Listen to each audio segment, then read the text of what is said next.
Olá, boa noite.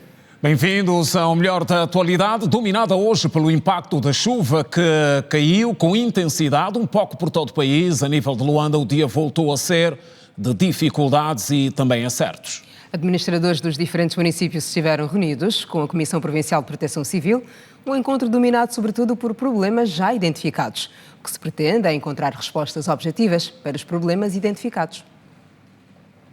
2 pessoas morreram, várias residências ficaram inundadas e famílias desalojadas devido às chuvas que se registraram na noite deste domingo e madrugada desta segunda-feira em Luanda e um pouco por todo o país. Segundo os dados do Serviço de Proteção Civil e Bombeiros, as vítimas mortais foram registradas no distrito da Samba e no município de Viana. Neste momento, com a informação que temos de uma morte, vamos, no entanto, totalizar até ao preciso momento 9 mortes.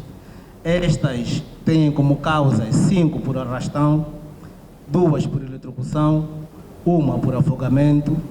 Os municípios mais afetados em termos de morte foram Cacoaco com 3, Luanda com 1, Belas com 1, Kazenga 1 morto, Quilamba Quiacho 1 e Viana também com 1. Por sua vez, o diretor do Instituto Nacional de Meteorologia e Geofísica, João Afonso, disse que estão previstas chuvas acima da média durante este mês. O INAMET tem a previsão sazonal para o trimestre dezembro, janeiro, fevereiro. Dezembro de 2023, janeiro, fevereiro de 2024. Para chuvas acima da média, ou seja, não é algo que alarma de forma direta, porque dá uma ideia do acumulado dos três meses, do trimestre. No entanto, informações de chuvas intensas nós só podemos ter com previsão diária, que tem um alcance de 24 horas. E, do mesmo modo, com a previsão diária, nós podemos emitir os alertas, que um deles foi emitido ontem, para dizer que para amanhã não temos uma chuva semelhante a esta até o momento, mas temos chuvas moderadas. Durante a reunião de balanço para avaliação do impacto das chuvas na presente época decorrida no Governo Provincial de Luanda, o município de Viana foi tido como o mais crítico. Mesmo levando um gerador para a bacia Joaquim Issumbe, os problemas não vão ficar resolvidos, porque os quadros e comandos das bombas quase sempre ficam submersos. Nesse momento estão submersos. As bombas pararam ontem. E a capacidade de transferência das águas para a bacia do Quero, que transfere-se depois para o outro lado da 230 e vai para Capalanca e Caopes, nos estão a causar grandes problemas. Desvio de fundos públicos, detalhes e novas audições no caso que envolve o antigo governador da Luanda Sul, também em destaque. Veja também detenções na província da Huila, agentes de segurança que violaram o acordo de prestação de serviços. Contas sobre o Programa Integrado de Intervenção nos Municípios no balanço de conclusão dos projetos. INAC quer vigilância reforçada nos centros de acolhimento infantil a partir de 2024 e os passos já começaram a ser dados. Compromisso com os direitos humanos, detalhes e resumo das reflexões que marcaram o dia na Assembleia Nacional. Corredor de Lobito, passos na caminhada para a exploração do gigante, expectativas e novos desenvolvimentos.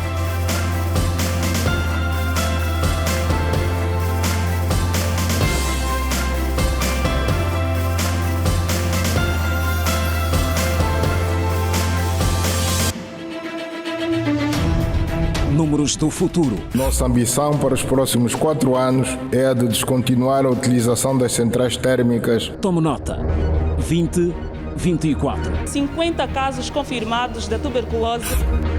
Em 2024, você é mais exigente. Seria bom que se visse os preços. Vê a situação da água, porque aqui o povo está sofrendo. Nos ajudam, por favor.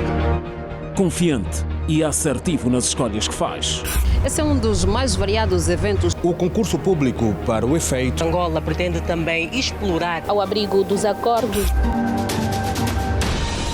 Em 2024, a opção da verdade não muda. Acontecia então a confusão entre as duas partes envolvidas. Esta é mais uma das casas abandonadas. Nós estamos atentos. Girassol Jornal. Único.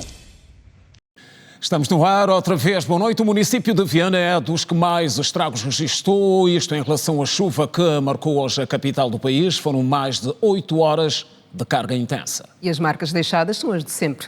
Destaque para as inundações, ruas alagadas e desalojamentos. O Paulo Mateus mostra na reportagem a seguir como ficaram algumas zonas dos municípios de Viana e de Cacoaco. As vias de acesso e as ravinas são os principais problemas que preocupam os municípios de Viana nessa época chuvosa. No bairro Canjinge, no distrito urbano da Baia, município de Viana, moradores, mototaxistas e automobilistas afirmam que com o corte da circulação na via principal que liga o bairro ao mercado do quilômetro 30 por causa das ravinas provocadas pela chuva, os dias têm se tornado mais difíceis. A via está intransitável, não tem carro que passa, nem moto, nem nós os peões estamos a conseguir passar, porque lá embaixo tem uma ravina e tem uma correnteza de água que ninguém está conseguindo passar. A via está totalmente interditada, que não consigo passar para ir fazer a recolha dos meninos para a escola. Já houve corte principalmente da rua. Corte direito, ninguém podia sair daqui com viaturas, então por isso é que houve essa necessidade por parte da população em fazerem contribuição com os empresários que têm aí pequenos negócios, no sentido de verem a via minimizada. Eu sou obrigada a passar na água, como é que estão a ver, minha casa está toda molhada, só para ir trabalhar. Estamos a andar a pé porque a rua está mal e os motoqueiros estão a cobrar muito caro. Estão a cobrar 600 kwanza, 500 kwanza. Os moradores afirmam também estarem agastados com o estado atual da ravina que tem tirado o sono a eles devido à chuva, como é o caso desse cidadão. A princípio era uma ravina normal, mas na medida que a água vinha com muita pressão nessa direção, se calhar que vão poder acompanhar, começou por abrir pequenas fissuras, mas como a intensidade da água é maior e como podem ver, a água procurou caminho em direção à residência. Estamos numa situação iminente. Se não haver uma intervenção da administração ou da comissão de moradores do Distrito Baia, vamos ter uma situação calamitosa aqui. 3 residências foram abaixo. A administração distrital da Baia garante que, diante da administração municipal de Viana, vão procurar dar solução aos problemas. A questão das vias vai ser feito um trabalho paliativo para facilitar a movimentação de pessoas e bens. E isso dentro de dias vai ser feito. As famílias que vivem em zona de risco não vivem hoje, já vivem há muito tempo na zona de risco. Então isso aqui é uma situação que deve ser bem estudada junto da administração municipal para possivelmente se encontrar um espaço para a colocação dessa gente que está na bacia d'água. E aqui no bairro da Boa Fé, propriamente no distrito urbano da Vila Sede, no município de Viana, os moradores estão preocupados por causa desta ravina que já existe há mais de 8 anos. E eles afirmam que para poder circular de um ponto para o outro, eles enfrentam muitas dificuldades, tanto para ir à escola, como também para fazer compra de alimentos. E eles dizem que tudo fica mais difícil por causa das chuvas que têm caído nos últimos dias. E eles, todos os dias, fazem exatamente isso para poder então conseguir sobreviver. Mandaram tratar documento comprovativo do espaço, agregado familiar, cartão de morador, e assim nós tratamos.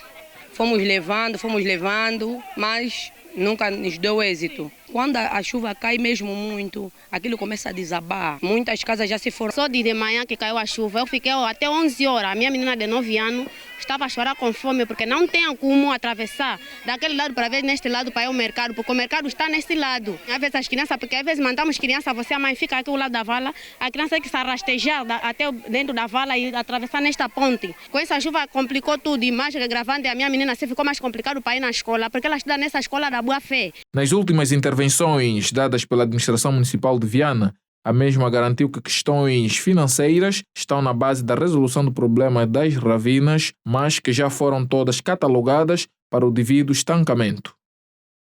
E agora números que fazem referência aos projetos concluídos até o momento a nível do Programa Integrado de Intervenção nos Municípios. A Comissão Ministerial esteve hoje reunida aqui em Luanda. E segundo os dados apresentados, estão terminados até agora mais de 1000 projetos, de um total de mais de 2.500 inscritos em todo o país. O destaque recai para as infraestruturas ligadas ao setor da saúde. Com vários desafios pela manga, a saúde é dos importantes setores que anualmente tem exigido o esforço das autoridades. Apesar dos avanços registrados nos últimos anos, onde se destacam as novas unidades sanitárias, o trabalho para a cobertura completa a nível de toda a extensão do território nacional continua. Na carteira avaliada pela Comissão Interministerial para a Implementação do PIM, o setor teve um saldo positivo.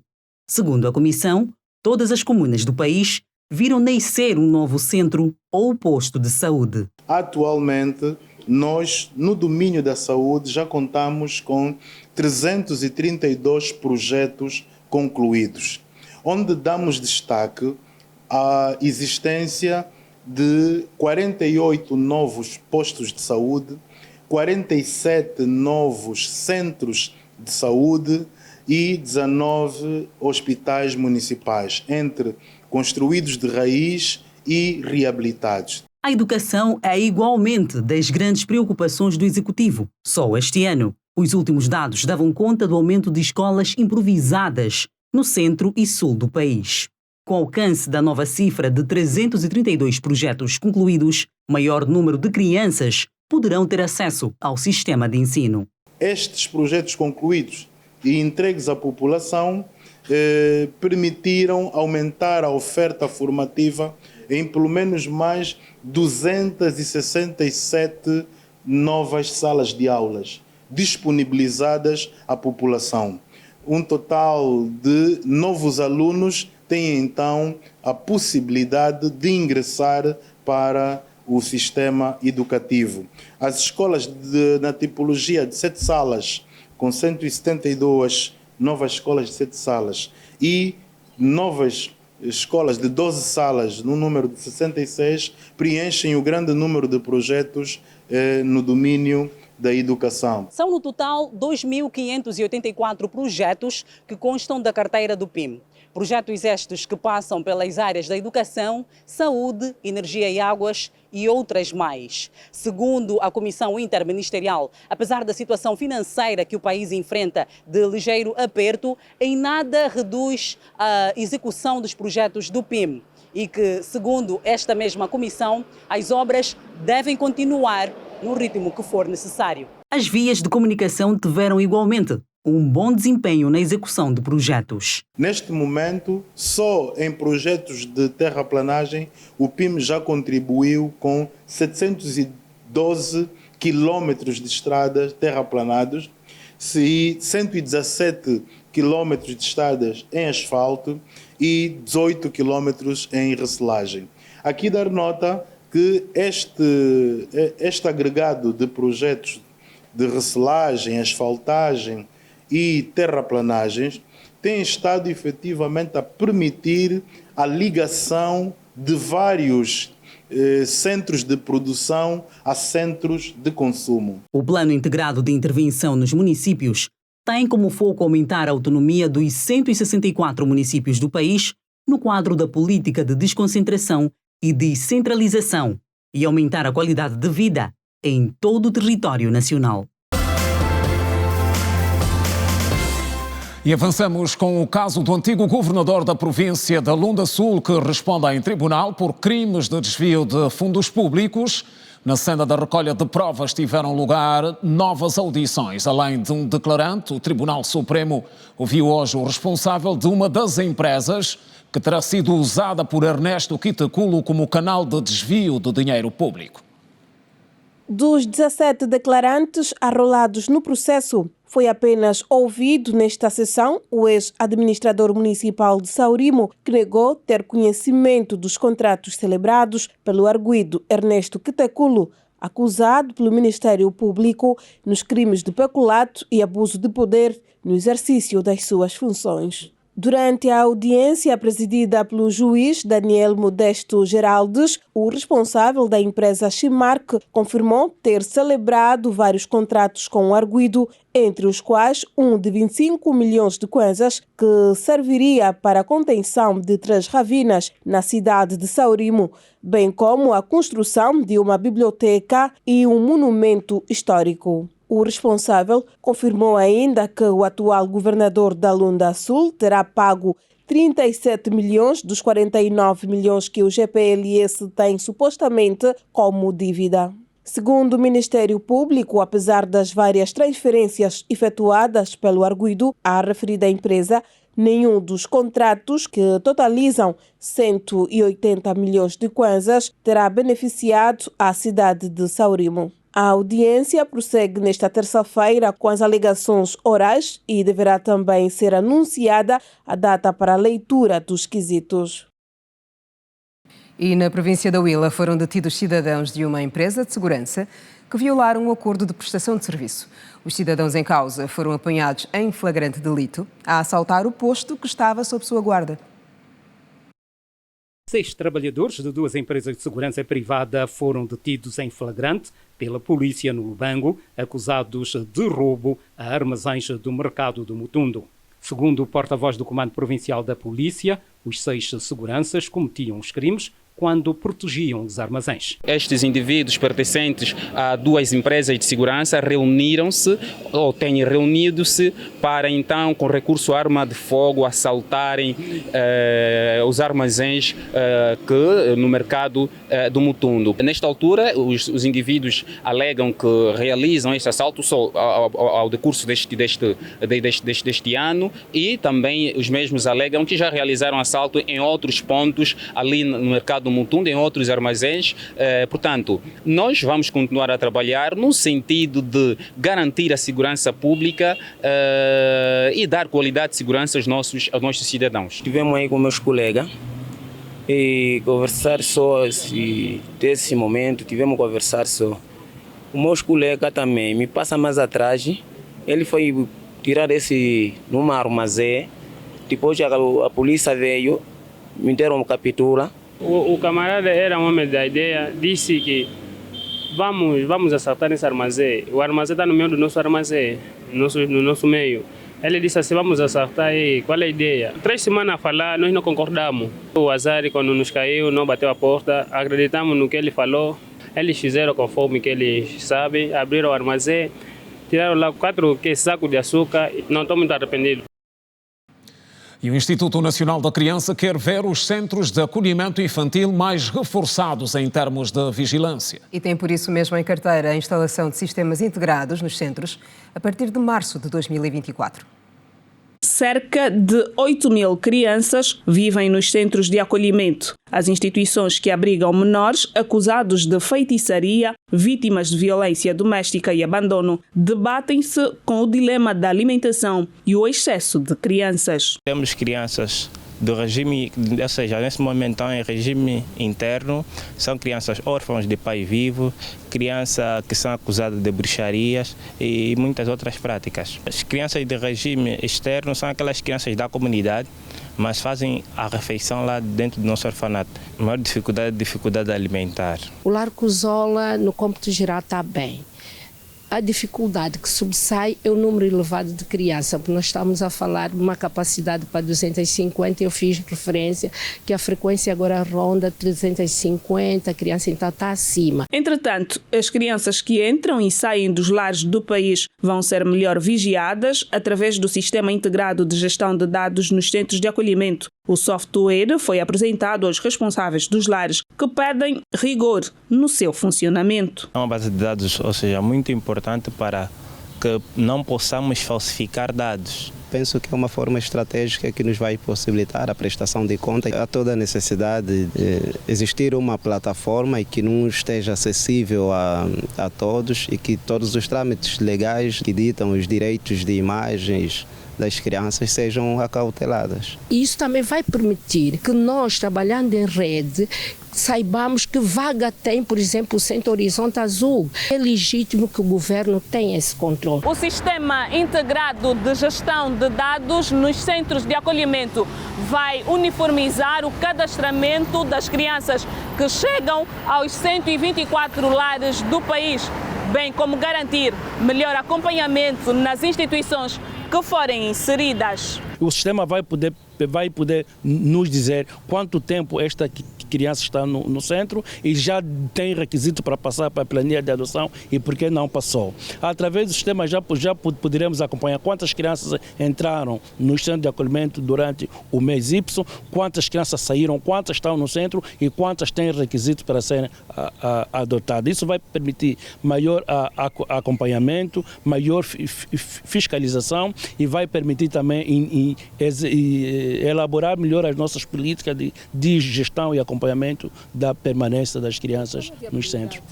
O Sistema Integrado de Gestão de Dados nos Centros de Acolhimento entra em funcionamento em 2024. Temos mais ou menos 8.000 crianças acolhidas nestes centros. O INAC vai fiscalizar o software e isto vai permitir a chamada atenção dos centros. De princípio, o projeto vai estar no ar a partir do mês de março. O Sistema Integrado de Gestão de Dados nos Centros de Acolhimento terá um modelo único de ficha para o registro de toda a informação da criança.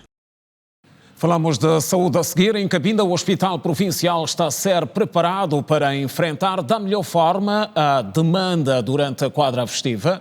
Os estoques de sangue da unidade hospitalar estão a ser reforçados para evitar quebras em função da procura que, nessa altura do ano, tende a aumentar. Para isso, tem valido a pena as campanhas de doação. Os principais hospitais de referência em Cabinda estão a receber reforços de sangue. A Direção da Saúde está a levar a cabo a campanha de recolha de sangue. O objetivo é garantir este líquido durante a quadra festiva devido aos casos que tendem a aumentar neste período. Depois do Hospital Provincial ter recebido, desta vez foi o Hospital Geral. Cerca de 400 membros afetos à Igreja Universal atenderam o apelo e participaram da campanha. Estou aqui sendo voluntário e não sou a primeira vez. E aqui nesse hospital praticamente tem ainda doentes que viemos aqui salvar, que precisam de sangue.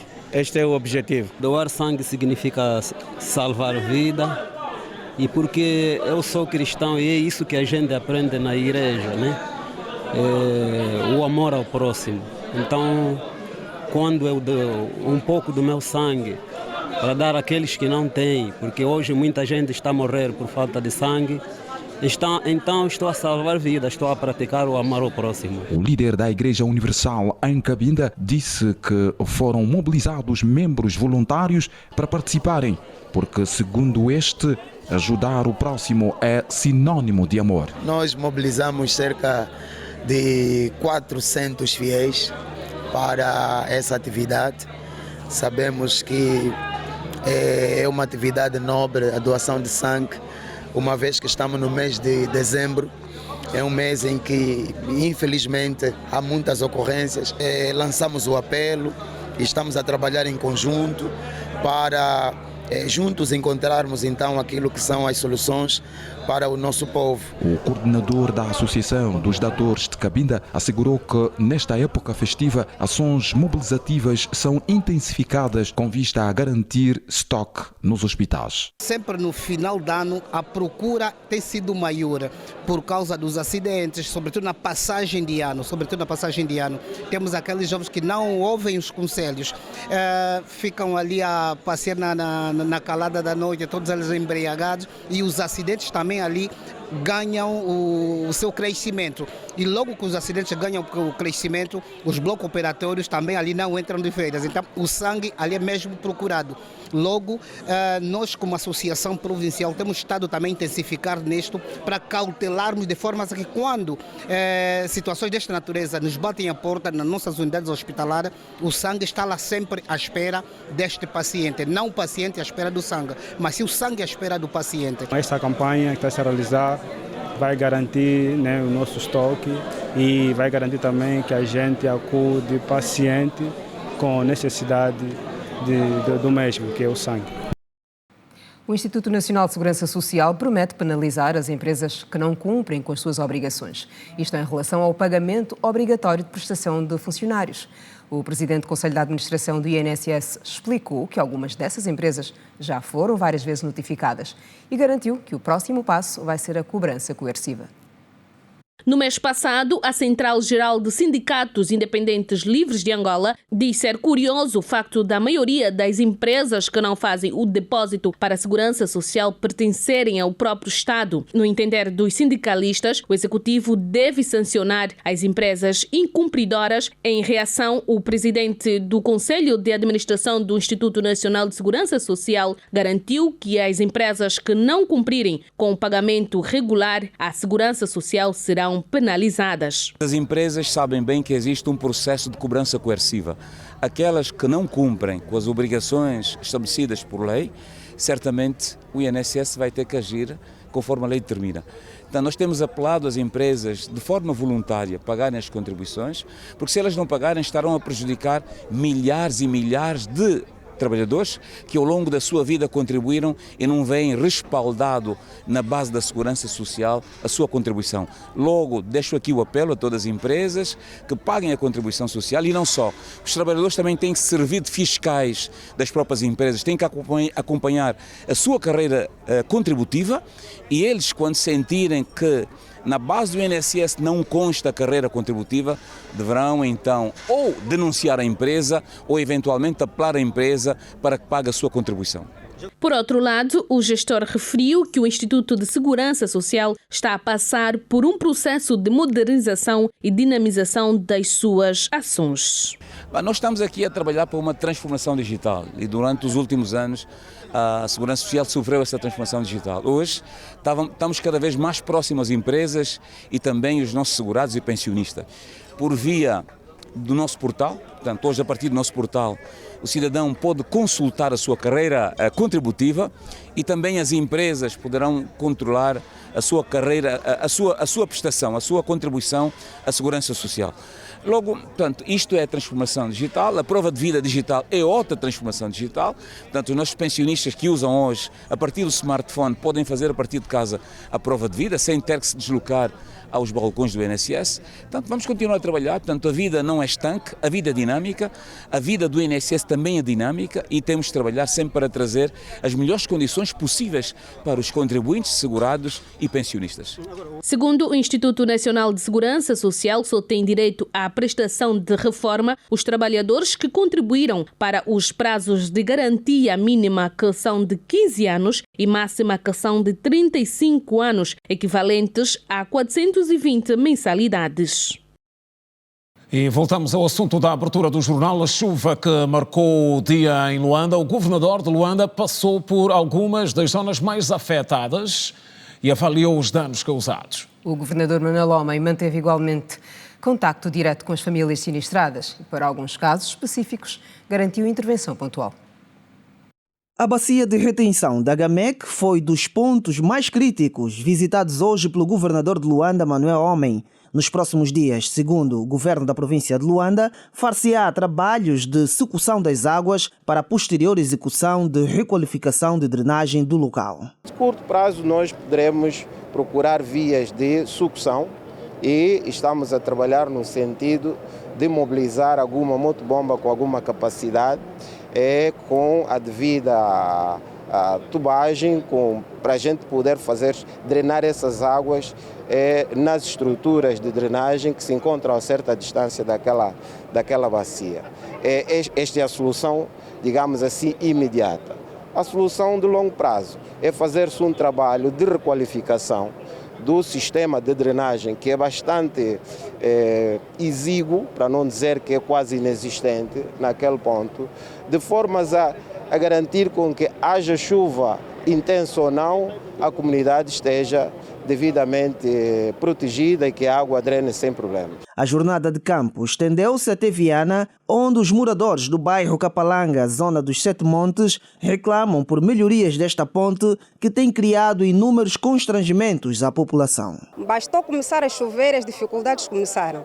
Essa parte aí, por exemplo, já havia degradado e agora só está a dar continuidade com as chuvas. Estamos a ter muita dificuldade, principalmente nós que temos transporte para comércio, estamos a ter muita dificuldade na passagem. Juntou-se aí uma equipe que fez esse tipo de trabalho para meter as pedras para os automóveis poderem passar. Disse sobre a melhoração da ponte e vai tratando a questão da energia.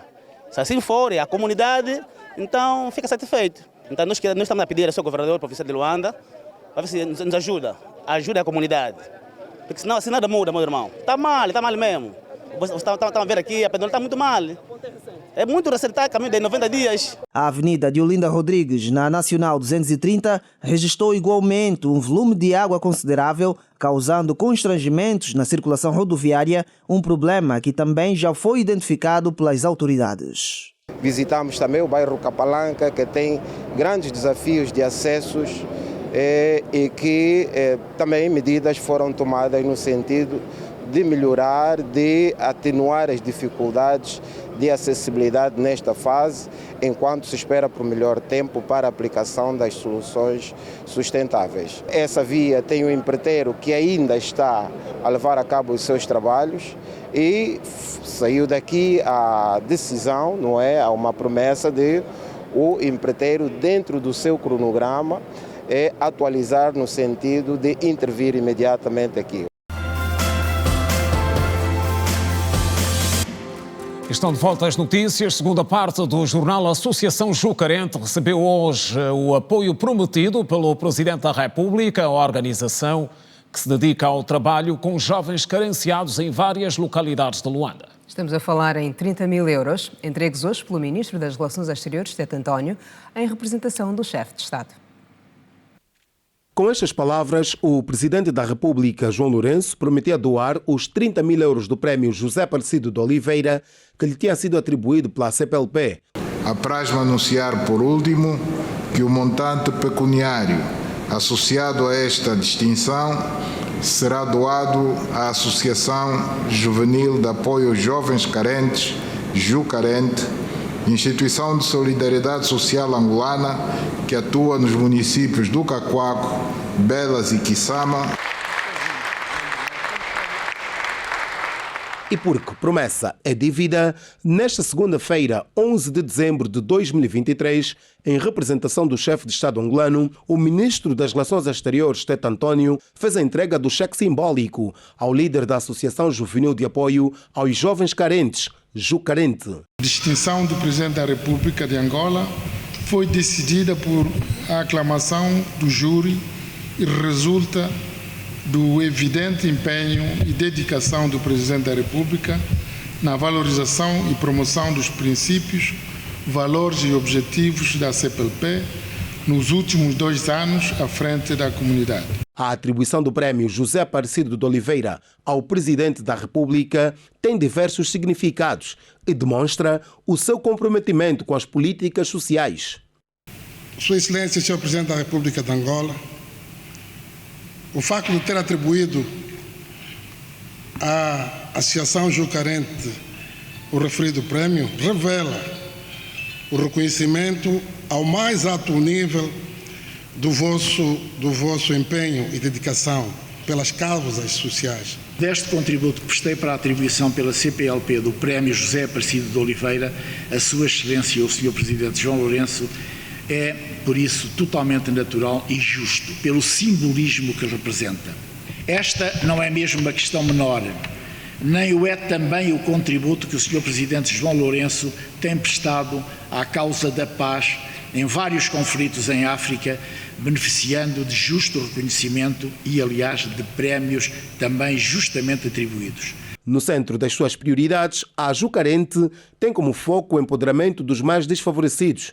Cada um com asa desta doação vai beneficiar e transformar e impactar na vida de 5 mil famílias espalhadas por Angola, entre os quais pessoas portadoras de deficiência locomotora, empoderamento de grupos de mulheres portadoras de albinismo, pacientes que recorrem à rede Humaniza para ver solucionado a sua situação de saúde nos diferentes hospitais dentro e fora de Luanda. Muito obrigado, Sua Excelência, Sr. Presidente da República, a dizer que pode contar conosco incondicionalmente. O nome de João Lourenço foi proposto pela União das Cidades Capitais de Língua Portuguesa, UCLA, e pelos observadores consultivos da CPLP. José Aparecido de Oliveira foi embaixador do Brasil em Lisboa, capital de Portugal, e está ligado à criação da CPLP, através do empenho que dedicou ao projeto na década de 1990. E falamos agora sobre direitos humanos. A Assembleia Nacional foi hoje palco de uma conferência que analisou a situação atual do país nessa matéria. E numa altura em que é prioridade para o Estado melhorar o quadro. A preocupação passa, entre outros fatores, pela impunidade e o nível de desigualdade no meio social. Angola quer melhorar o cenário atual dos direitos humanos no país. Do ponto de vista legislativo, deu fortes avanços de acordo com especialistas, Mas, do ponto de vista prático, ainda há muito trabalho a ser feito. A nossa Constituição nos garante o direito ao meio ambiente saudável e nós não temos um meio ambiente saudável. O direito à alimentação é um direito básico e a maioria das nossas crianças não tem acesso ao direito à alimentação. Eu falo das crianças porque são mais vulneráveis. Então nós temos ainda um grande desafio. Nós temos muitos avanços a nível legal. Isso tem que se reconhecer. A nossa Constituição é das Constituições mais ricas que nós tivemos em matéria de direitos humanos.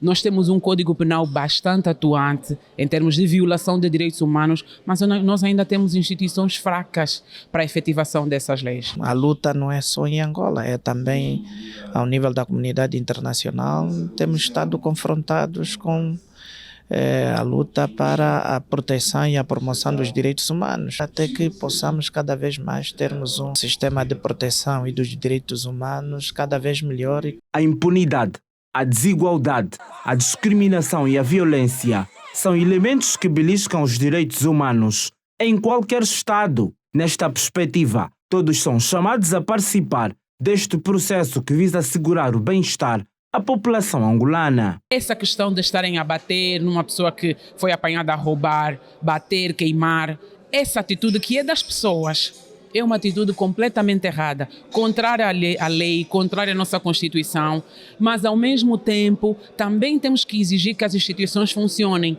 Quando eu apresento uma queixa, a polícia tem que receber, a polícia tem que tratar, a procuradoria tem que acusar, o tribunal tem que julgar, porque se o cidadão ou a cidadã tem a iniciativa de denunciar e não se julga, que tipo de mensagem está a se passar à sociedade? Nesta segunda-feira, a Assembleia Nacional foi palco de uma conferência sobre direitos humanos, subordinada ao lema Promoção da Educação em Direitos Humanos, para bem exercer a cidadania, uma organização da 10ª Comissão. Estimular que as instituições do Estado possam promover o ensino dos direitos humanos a todos os níveis de ensino, nomeadamente o ensino primário, o ensino secundário, e até o ensino superior. Para a Presidente da Assembleia Nacional, o cenário mundial dos direitos humanos representa um retrocesso ao ideal comum a ser conquistado por povos de todas as nações. Hoje, 75 anos depois, continuamos a pôr em causa os princípios da igualdade, da liberdade e da dignidade humana. Continuamos a passar por problemas éticos e religiosos que põem em causa a universalidade dos direitos humanos resultantes dos vários cenários de dor e sofrimento humano, trabalho escravo, tráfico humano, tortura, violência sexual, violência baseada no género, crise de refugiados, terrorismo internacional, redes clandestinas que exploram imigrantes, casamentos precoces e forçados e tantos outros problemas. Promover a educação em direitos humanos para bem exercer a cidadania é um investimento no futuro da sociedade angolana. O Executivo quer mais rigor na supervisão marítima e projeta, por isso, nova dinâmica no combate aos crimes no mar. Estão em formação desde 2021 especialistas no combate a este tipo de crimes. A iniciativa conta com o apoio da União Europeia. De 2021 a 2024, a União Europeia disponibilizou para Angola mais de 200 milhões de euros para o combate aos crimes marítimos. A nível do financiamento específico para Angola, que é gerido por esta delegação de 2021 a 2024, foi 275 milhões de euros. E queria aqui frisar, aqui não estamos a falar de empréstimos, são doações ao governo de Angola e à sua população. Estão a ser formados autoridades portuárias e o pessoal de segurança com habilidades e conhecimentos avançados essenciais para combater o crime marítimo e garantir uma navegação segura em conformidade com os padrões e boas práticas internacionais. Para nós reconhecemos que os portos jogam um papel muito importante no desenvolvimento de uma economia e, portanto, esta formação contribui para a segurança destes portos aqui em Angola e tem um impacto também a nível regional e global pela importância que Angola tem a nível desta região. A formação está na sua 3ª edição. A formação está a ser feita ao nível dos diferentes portos aqui de Angola, portanto esta já é a 3ª, já houve em 2 outros portos. A União Europeia está a financiar em vários países aqui em África e a nossa perspectiva é poder continuar a apoiar Angola nesta área de fortalecer a sua segurança a nível dos seus portos. O administrador para a segurança marítima hidrográfica garante que este tipo de formação vai acrescentar conhecimentos sobre o controle, contrabando de drogas e rapto de crianças. Este programa, esta formação que estamos a receber agora, servirá para o controle, para desencorajar as más práticas, como a transportação de drogas a bordo das embarcações, proibir ou controlar o rapto de crianças, também podermos acompanhar melhor os nossos portos, porque verificamos que muitas vezes os nossos portos, ainda que não tenham um bom controle com CCTVs, muitos portos ainda não têm, isso permite agentes do mal usarem os portos para a tramitação de produtos proibidos. Em termos de registros de contrabando de drogas e raptos de crianças em embarcações, José Santana respondeu que o rapto de crianças em portos é quase que impossível. Não acontece. É muito difícil mesmo. Por uma razão muito simples, porque os portos ainda têm os serviços de imigração, têm a segurança também portuária, têm, portanto, alguns portos ainda já equipados com sistemas de CCTVs. Na droga, portanto, há alguns casos. Em parceria com a Autoridade Marítima Angolana e com o apoio da União Europeia, a formação vai decorrer até o dia 22 de dezembro no Auditório Silva Pedro Vinha, no Porto de Luanda. E agora o corredor do Lobito. Passos na caminhada para a exploração do gigante, expectativas e novos desenvolvimentos. O novo memorando foi assinado neste domingo e tem pela frente o Ministério dos Transportes. O memorando foi assinado com o objetivo de apoiar o plano de expansão ferroviária no norte do país, num valor estimado de 4,5 bilhões de dólares. A ligação de Luanda à República Democrática do Congo, que almeja fortalecer a segurança alimentar em Angola, vai impulsionar a expansão agrícola nas regiões do Uíge, Kwanza Norte, Bengo, Malange e Zaire, em estreita sinergia com as plataformas logísticas do Soio, Malange, Luvo e Lombe, e vai também possibilitar a exportação de petróleo, madeira e minerais para os países do Atlântico. Em nota, Mustafa Okalir, do Conselho de Administração do All American Rail Group, diz estar comprometido com Angola e com a expansão da rede ferroviária do país. Já o ministro dos Transportes, Ricardo Dabreu, assinala ser positivo o impacto que pode o acordo atrair para o projeto, apesar de reconhecer que o Corredor Norte termina apenas em Malange. O All American Rail Group é um consórcio ferroviário com sede em Houston, no Texas, Estados Unidos da América, composto por 6 empresas ferroviárias e de infraestruturas americanas. Das terras do Tio Sam surgem também notícias que dão conta do interesse cada vez mais verificado do norte-americano no corredor do Lobito. Aliás, uma intenção manifestada recentemente pelo presidente americano Joe Biden, a quando do encontro mantido com o seu homólogo angolano João Lourenço na Sala Oval da Casa Branca. Estou particularmente orgulhoso do nosso trabalho por meio da parceria para a infraestrutura e investimento global. I'm excited to build the Lobito Economic Corridor as well. E também me empolgo muito com a construção do corredor econômico do Lobito. Juntos mobilizaremos mais de $1 milhão para linhas ferroviárias que se estenderão de Angola até a Zâmbia e a República Democrática do Congo e no futuro até o Oceano Índico, conectando o continente de leste a oeste. Para nós é um projeto transformador.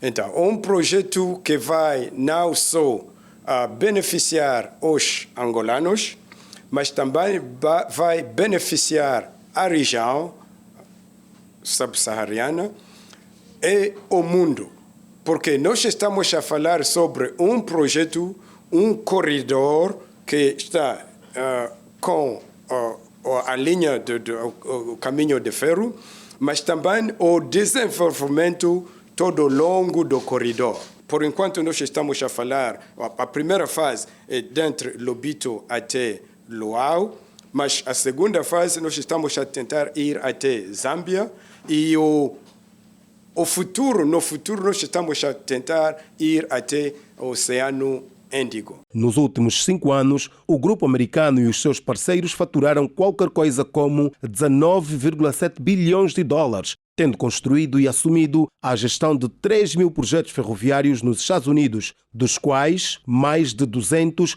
são projetos de grande escala. A proposta do Orçamento Geral do Estado para o próximo ano foi já aprovada na especialidade. O principal documento financeiro do país deve agora ser aprovado na globalidade e a sessão acontece já nesta quarta-feira. A sessão parlamentar para a discussão e votação na especialidade da proposta de lei do Orçamento Geral do Estado para o exercício econômico de 2024 foi interrompida por um incidente de ordem técnica. Uma conduta d'água terá arrebentado durante a sessão, uma situação que foi prontamente resolvida. Houve um incidente no sistema hidráulico do Palácio, que provocou efetivamente a ruptura de um tubo que transporta água para os aparelhos de ar-condicionado, um tubo com uma secção considerável. E houve então uma descarga enorme de água que afetou alguns espaços, dentre eles a sala multiuso. Esclarecimentos feitos, os trabalhos seguiram seu curso normal na sala do plenário, com o executivo a ser representado pela equipe econômica. Entre as propostas apresentadas, os deputados apelaram ao executivo a clarificar os mecanismos de facilitação de crédito a cooperativas agrícolas. O crédito é para quem já tem ou está dentro de uma cooperativa ou está dentro de uma associação.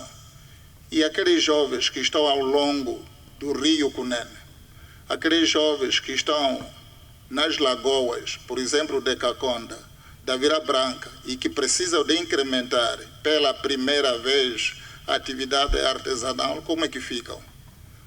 Eu penso que o Ministério deveria aquisitar os meios, os próprios meios, os inputs da pesca artesanal e dar aos jovens. E se é preciso fazer o pagamento, que dê para o crédito.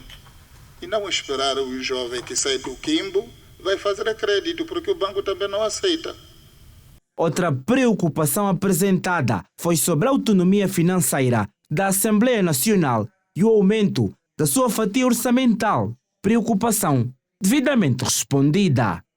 O Executivo está totalmente disponível para trabalhar com a Assembleia Nacional para que a autonomia financeira que é consagrada seja efetiva e seja sentida, adequada naturalmente à disponibilidade efetiva do recurso do Tesouro Nacional. Relativamente ao que se solicita de aumentar o orçamento, de modo que as limitações são as conhecidas, aumentar o orçamento implicaria reduzir de algum outro órgão de soberania ou unidade orçamental. De acordo com o relatório de fundamentação da proposta do OGE, 14,7 bilhões de kwanzas correspondem à despesa fiscal, incluindo juros da dívida.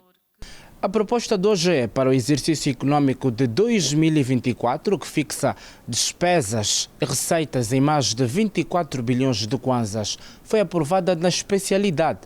Os deputados voltam a reunir-se dentro de 2 dias para a discussão e aprovação na generalidade.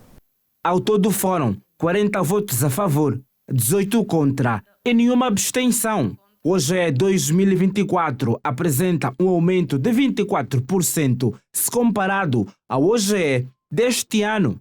Quarta-feira é a data agendada para aprovação final deste documento de iniciativa do Presidente da República.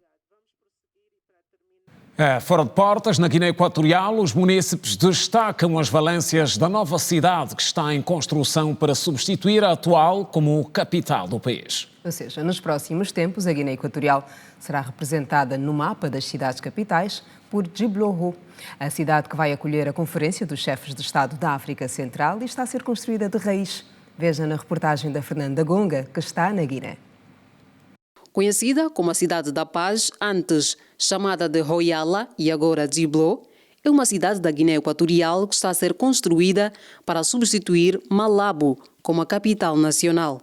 A mais nova província equatorial está a ser construída de raiz e no meio da selva. Este é um projeto do presidente da República de Guiné Equatorial por desenvolver uma cidade que vai ter 275.000 habitantes. O projeto tinha previsão de estar terminado em 2020. Porém, face a uma crise de petróleo que o país enfrentou em 2014, os trabalhos haviam paralisado. Também está uma universidade internacional afroamericana, onde estudam 1.000 pessoas, 1.000 estudiantes.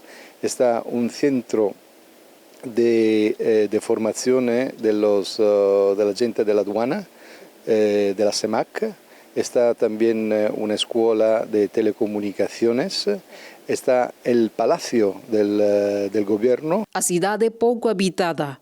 As pessoas que trabalham neste hotel, por exemplo, vivem em um complexo que pertence ao Estado. Há muitas diferenças, pero a diferença mais notável é que aqui em Djibouti, al ser uma nova capital, a cidade administrativa, todos os que vivem aqui vienen o estudiantes para estudar o empleados para trabalhar. E a segunda diferença é que em Djibouti hay muy poca población en comparación con la provincia del litoral donde trabajaba antes. Em julho de 2014, a Guiné Equatorial foi aceita como membro pleno da comunidade dos países de língua oficial portuguesa. Após a data, o país foi adotando um conjunto de medidas, das quais decretar o português como língua oficial. Pelo que nós conseguimos perceber aqui em Djibouti, poucas pessoas falam a língua portuguesa. Hasta ahora muy poca gente en porcentaje, pero hemos dado un gran avance porque en nuestros servicios informativos tenemos una parte especialmente para el idioma portugués. Aquí en nuestro país tenemos primero el español como lengua oficial, después tenemos el francés como la segunda lengua y el portugués como la tercera. Malabo encontra-se na ilha de Bioko, no Golfo da Guiné. A sua localização é também um dos fatores que leva o governo a querer adotar Djibouti como capital nacional. E no município de Cacoaco, mais de 100 famílias carenciadas beneficiaram de bens de primeira necessidade. Foi durante uma atividade que visou a celebração antecipada do Natal. A nossa equipa esteve presente. Mais de 100 famílias carenciadas receberam várias toneladas de bens de primeira necessidade e cerca de 50 crianças receberam material escolar. Uma doação do grupo African Investment Sunrise, em parceria com a Monar e a Administração Municipal de Cacoaco. A ação se enquadra numa atividade de Natal solidário no município de Cacoaco, realizada neste domingo. Os sinistrados, idosos e crianças enalteceram a iniciativa. Recebi caderno, lápis de cores e uma boneca. Muito obrigado, que continue a fazer isso. Muito feliz. E para mim, estou bem satisfeito. Estou alegre e Deus nos ajuda sempre, nos olha sempre nas velhas. A porta-voz do projeto Nova Era Comercial fala do cumprimento da responsabilidade social. Já estamos a investir há muitos anos e nós sempre focamos com a missão investir em Angola, enraizar-se em Angola e contribuir para Angola. Nós sempre acreditamos que a ação social só é uma maneira para assumir as responsabilidades. E o vice-presidente da Monar, que vai fazer a distribuição dos bens em massa, explica como vai ser feito. Estender o nosso apreço pela celebração antecipada do Natal Solidário, hoje, que faz alusão ao nascimento de Jesus Cristo, e festa da família, com o simbolismo de amor, da paz, da união, da solidariedade para o bem-estar das nossas famílias.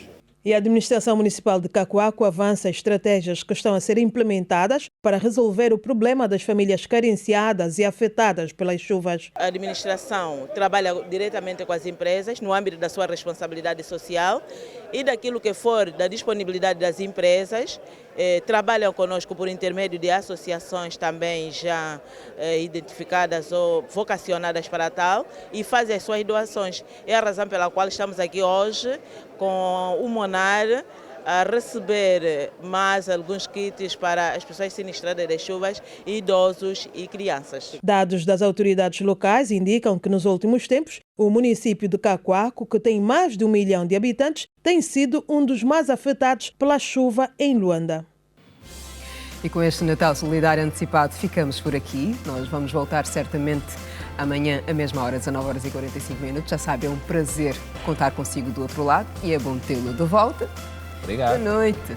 Fique bem. Boa noite.